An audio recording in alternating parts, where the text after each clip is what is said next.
প্রজন্ম একাডেমি আয়োজিত আজকের এই আলোচনা সভায় উপস্থিত বিএনপি সম্মানিত উপদেষ্টা, আমাদের সকলের শ্রদ্ধা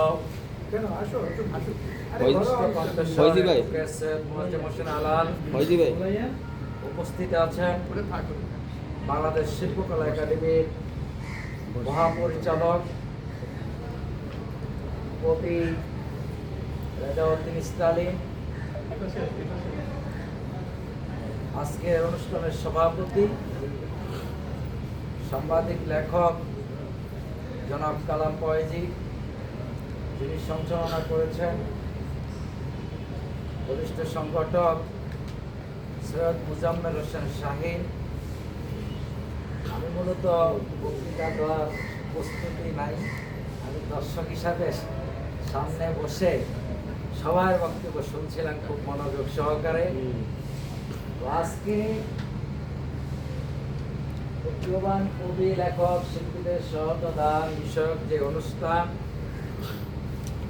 এই অনুষ্ঠানে আমি আশা করি আমাদের কালাম ফয়েজি ভাইকে আমি অনুষ্ঠানে ঢুকবার আগে বলছিলাম যে অনুষ্ঠানটি যদি বাংলাদেশ শিল্পকলা একাডেমি অথবা জাতীয় পাবলিক লাইব্রেরি ওই কেন্দ্রিক আমি অনেক প্রোগ্রাম করেছি, কালচারাল প্রোগ্রাম দীর্ঘ 17-18 বছর, এবং আমাদের এখানে মোয়াজ্জেম হোসেন আলাল ভাই আছেন।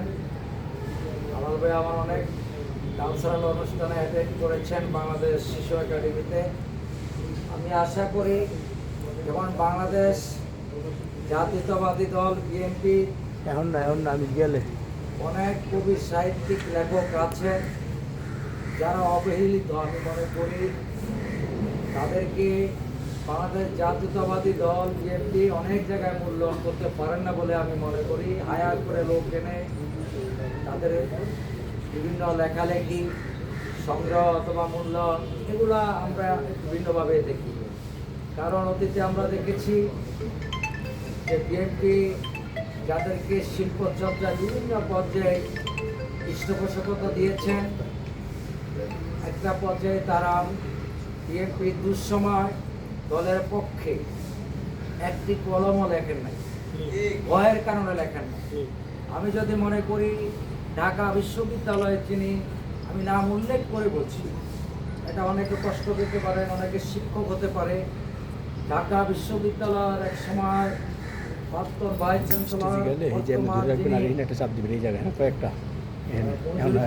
চেয়ারম্যান সম্ভবত এসএম ফায়েজ, উনিও আমাদের জাতীয়তাবাদী দল বিএনপি যখন ক্ষমতায় ছিলেন উনি বিশ্ববিদ্যালয়ে বিগত আমি 15 বছরের দীর্ঘ সময় ওনার যে প্রতিবাদী লেখা ভাষা, বিএনপির পক্ষে একজন কলম যোদ্ধা হিসাবে বেগম জিয়া এবং আওয়ামী লীগ শাসনের বিরুদ্ধে লেখালেখি, সেটা কিন্তু আমরা দৃশ্যমান পাইনি। এবং এরকম অনেক আছে, আমি একটা নাম বললাম, মোস্ট সিনিয়র বাংলাদেশের সর্বোচ্চ শিক্ষা প্রতিষ্ঠান ঢাকা বিশ্ববিদ্যালয়। তো আমরা চাই যে আমরা নিজেরা ছোট থেকে লোক তৈরি করি, লোক ঘড়ি, অনেকে লিখবেন, অনেকে অর্গানাইজ করবেন, আমরা কালচারাল অর্গানাইজার, অনেকে গাইবেন, অনেকে লিখবেন, তার লেখার মধ্য দিয়ে জাতীয়তাবাদী যে চিন্তা চেতনা, শহীদ রাষ্ট্রপতি জিয়াউর রহমানের যে নীতি আদর্শ, সেগুলো তুলে ধরবেন। এবং আমাদের প্রাণপ্রিয় নেত্রী, যিনি আপসীন নেত্রী, বাংলাদেশে 18 কোটি মানুষের যিনি হৃদয় জায়গায় করে নিয়েছেন, এবং আপনারা নিশ্চয়ই জানেন যে পৃথিবীর ইতিহাসে সর্বশ্রেষ্ঠ জানাজা হয়েছিল মানিক নিয়ে বিনিয়োগে।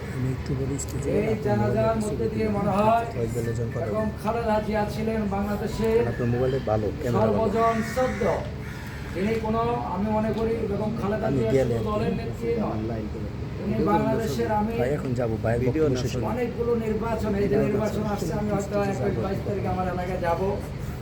আমি মূলত ভোটার হলাম ঢাকা 8 আসনে।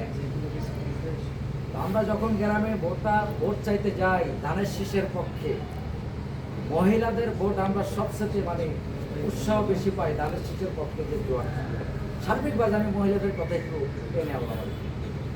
তবে আমাদের সেই নেত্রী বেগম খালেদা জিয়া জন্য আমার আজকের এই অনুষ্ঠান থেকে মন ভরে শ্রদ্ধা জ্ঞাপন করি এবং আপনার মাগফিরাত কামনা করে আগামীতে যেন আরো বড়ভাবে আমাদের ফয়েজ ভাই আজকে যিনি এখানে আছেন বাংলাদেশ শিল্পকলা একাডেমির মহাপরিচালক রেজাউল উদ্দিন ইসলামী সাহেব, উনি আমাদেরকে এই সহযোগিতা করবেন। ভবিষ্যতে আমরা বিগত দিনে বাংলাদেশ শিল্পকলা একাডেমিতে কোনো প্রোগ্রাম করতে পারি নাই, আমাদেরকে কোনো অনুমতি দেয় নাই, জাদুঘরে দেয় নাই, শিল্পকলায় দেয় নাই, শিশু একাডেমিতে দেয় নাই, কোথাও দেয় নাই। আমরা চাই ভবিষ্যতে বাংলাদেশ জাতীয়তাবাদী দলের যারা গণনা সংগঠন, আমি মোয়াজ্জেম হোসেন আলাবের দৃষ্টি আকর্ষণ করে বলবো, বিগত 15-17 বছরে অনেক সাংস্কৃতিক সংগঠন, আমি আপনাদেরকে তালিকা দিতে পারবো। আপনারা যদি চান আমার থেকে সেই তালিকাটা দল যদি মনে করে আমি দিতে পারবো, কারণ আমি সাংস্কৃতিক সংগঠন করে কোথায় কারা কী করেছে বিগত 15-17 বছর আমি সবাইকে চিনি। তারা এখন আবার দেখছি আমাদের নেতাদেরকে দিয়ে বিভিন্ন জায়গায় আলোচনা সভার আয়োজন করে, যারা বঙ্গবন্ধু শেখ হাসিনা তেলবাজি স্লোগান, ডিজিটাল বাংলাদেশের স্লোগান এগুলো করেছে, তারা আবার আমাদেরকে তেল দেওয়ার জন্য প্রস্তুতি গ্রহণ করছে এবং করছে। এই ব্যাপারে আমাদের সতর্ক থাকতে হবে। যারা জিয়ার আদর্শ, যারা শহীদ জিয়ার আদর্শকে মানে, বেগম খালেদা জিয়ার আদর্শকে মানে, তারা এই তেলবাজদেরকে আশ্রয় প্রশ্রয় দিবে না। রাজনীতি হলো যোগ্যতার মাপকাঠিতে, আপনার কর্ম দিয়ে আপনি জায়গা তৈরি করে নেবেন। আপনি